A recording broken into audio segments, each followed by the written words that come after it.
Hello friend, my YouTube channel आशी की Hindi story में आप सभी का स्वागत है। आज की कहानी है दूसरी औरत। जल्दबाजी में इतना अहम फैसला लेना ठीक नहीं नेहा। एक बार फिर इत्मीनान और शांत मन से हर पहलू को ध्यान में रख कर विचार कर लो। अभी तुम्हारी उम्र इतनी भी नहीं निकली कि कुएं में कूदने जैसी नौबत आ जाए। सुंदर हो, अच्छी नौकरी है, एक से एक अच्छे लड़के मिल जाएंगे। खिड़की से बाहर रिमझिम फुहार देख रही ननद पर पैनी नज़र गड़ाते हुए रश्मि ने कहा, मैंने अच्छी तरह सोच लिया है भाभी। बहुत चिंतन मनन करने के बाद ही मैं यह निर्णय ले रही हूँ। रश्मि की ओर देखे बिना नेहा ने जवाब दिया, लेकिन लोग क्या कहेंगे, समाज क्या कहेगा? और तुम्हारे भैया और बाबूजी भी तो इस रिश्ते से खुश नहीं है। मुझे भी तुम्हारा ये फैसला कतई पसंद नहीं। कोई भी तो खुश नहीं है। रश्मि ने नेहा को कुदरते हुए कहा, 30 के पार हो चुकी हूँ भाभी। कुछ दिनों बाद शायद उम्र शादी के लायक भी नहीं बचेगी। अब तक ना तो आपके सब समाज ने मेरे बारे में सोचा, ना ही भैया बाबूजी ने। मैं अच्छी तरह जानती हूँ भैया बाबूजी को क्या परेशानी है। इस बार थोड़ा तख्त और व्यंग्यात्मक लहजे में नेहा ने रश्मि की ओर देखते हुए जवाब दिया, लेकिन वो ऑलरेडी शादीशुदा है, पत्नी और 2 बच्चे हैं उसके। एक पत्नी के होते कोई दूसरी शादी कैसे कर सकता है? कानून के हिसाब से भी देखा जाए तो यह सरासर गलत है। और बिना शादी के दूसरी औरत रखने का मतलब जानती हो समाज ऐसी औरत को क्या कहकर पुकारता है? नेहा को काटे तो खून नहीं, वह तिलमिला गई। उसे समझते देर नहीं लगा कि भाभी उसके बारे में क्या कहना चाह रही है। वही जो बाहरी दुनिया के लोग फुसफुसा रहे हैं। वैसे तो शुरू से ही परिवार में भाई को ही तवज्जो दी जाती रही। माँ की मृत्यु के बाद तो जैसे उसका कोई सहारा ही नहीं रहा। बीमारी के चलते पिता की प्राइवेट नौकरी छूट गई। इकलौता बेटा होने के लाड प्यार में भाई इतना पढ़ नहीं सका कि कोई ढंग की नौकरी कर ले। एक छोटी सी दुकान पर सेलमैन है। हाँ, भैया की शादी बड़ी धूमधाम से की गई। पिता ने जीवन भर की कमाई बेटी की शादी में लगा दी। बेटी के बारे में क्यों नहीं सोचा? अब भला बेटी क्यों ना स्वार्थी हो जाए? आखिर उसका भी तो अपना जीवन है, कुछ सपने हैं। उसने क्या ठेका ले रखा है भैया भाभी और उनके बच्चों की परवरिश का? अब परिवार के सभी लोग डर रहे हैं। उन्हें ये चिंता नहीं है कि मैं किसी शादीशुदा शख्स से प्रेम करती हूँ और उससे शादी करना चाहती हूँ, बल्कि उन्हें डर तो है आर्थिक तंगी से, 2-4 होने का। बच्चों के प्राइवेट स्कूल की मोटी फीस कौन देगा? महीने भर का राशन और अन्य खर्चे कहाँ से पूरे होंगे? भाई की छोटी सी तनख्वाह तो पता ही नहीं चलता कि कब और कहाँ गायब हो गई।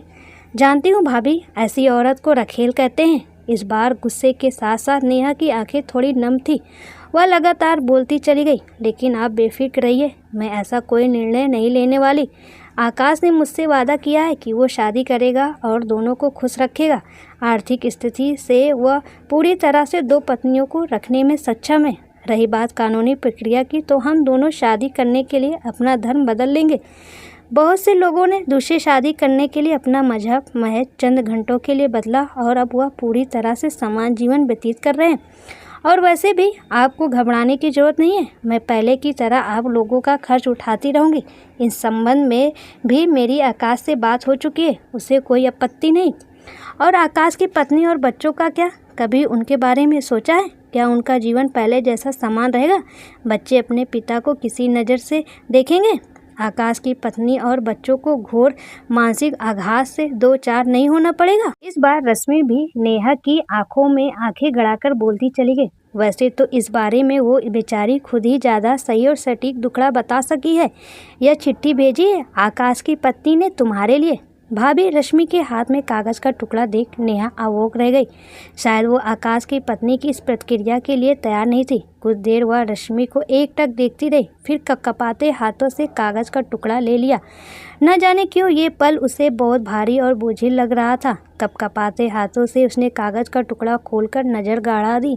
नेहा, मुबारक हो, बहुत सुंदर हो तुम। मुझ में अब वैसी सुंदरता नहीं बची, या कह लो कि जी भर गया आकाश का मुझसे। तभी तो तुम आसानी से उसे रिझाने में कामयाब रही हो। हम लोगों का प्रेम विवाह हुआ था। कहना ना होगा कि शादी से पहले भी हम दोनों में अटूट प्रेम था, लेकिन अब मेरी ड्यूटी सिर्फ बच्चों और घर गृहस्थी को संभालने की रह गई है।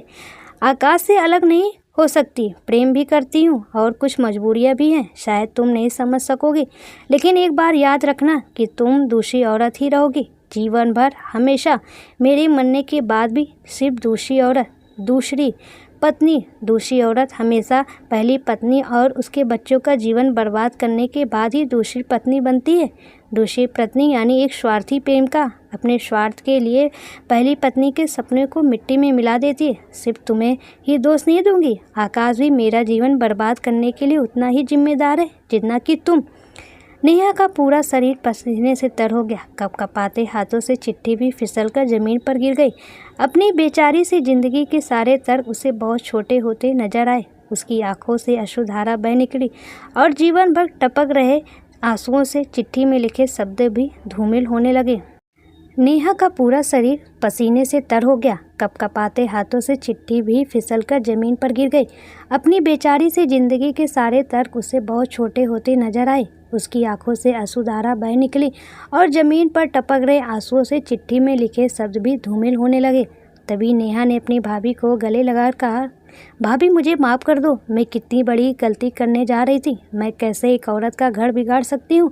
एक औरत होकर दूसरी औरत का दर्द क्यों नहीं समझी। मुझे माफ़ कर दो भाभी, मैं आकाश से शादी नहीं करूँगी। तभी रश्मि बोली, तुमने बहुत सही फैसला किया, कम से कम एक औरत का दर्द समझकर। एक औरत होने पर मैं तुम्हारे इस फैसले से मैं बहुत खुश हूँ। और दोनों ने गले लगकर खूब रोया। और भाभी ने कहा, कल ही तेरे लिए दूसरा लड़का भैया से कहकर ढूंढकर मैं अच्छे से शादी कर दूँगी तेरी, और तू अपने पति के साथ खुशी खुशी पहली बीवी बनकर रहेगी, ना कि दूसरी औरत।